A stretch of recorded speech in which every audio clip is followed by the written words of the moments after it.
Welcome into Washington Football Talk by Chat Sports. I am Tom Downey, here to discuss the hype train around running back Antonio Gibson as the media's pushing he's going to have a big-time year, and frankly, I am very much on board with this theory for Antonio Gibson and the Washington football team. I do believe that a breakout season is coming this year for Gibson as he enters year 2 as a member of the Washington football team. He showed more than enough promise in his first year as a member of the team. The flashes were there. Now it's time to give him the ball, I'd argue, a little bit more often. Let him truly be the full-time lead running back. And that relates especially in the passing game, which we'll get into more in depth in a second. But first, a quote from his head coach, Ron Rivera, on Gibson. Quote, "You can tell he's matured.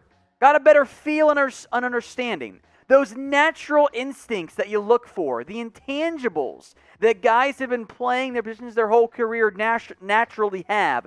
You start to see those come to light with Antonio. It's exciting."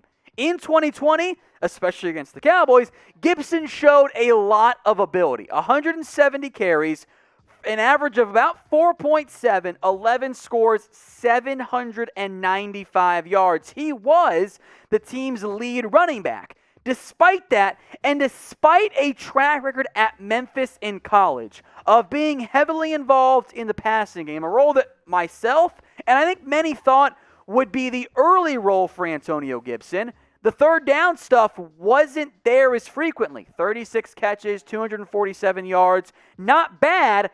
But then you remember that J.D. McKissic had 80 catches last year.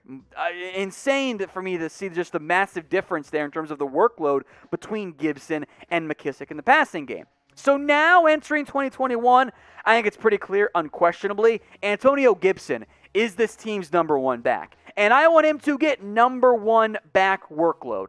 I want him to get the ball 15, 20 times a game on the ground and in the air. I want Gibson to be the team's featured back. And I want McKissic and Peyton Barber and maybe Lamar Miller, if he makes the team, to be much more of a second fiddle to Gibson. He's young. He's got the size. He's got the speed, the electric ability. He's got everything you're searching for in the running back position. So I say let Antonio Gibson feast. Let him be your lead back and give him the ball as much as possible.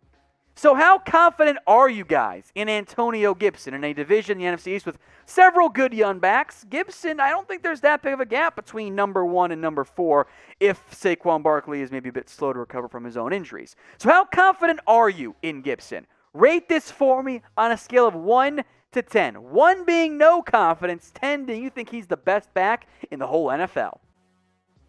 You guys are doing a great job so far. A lot of you have subscribed, and we appreciate that. If you haven't already, change that. The more subscribers that we get, the more videos we can do for you guys here. So hit that big red button and join us for more Washington football team videos.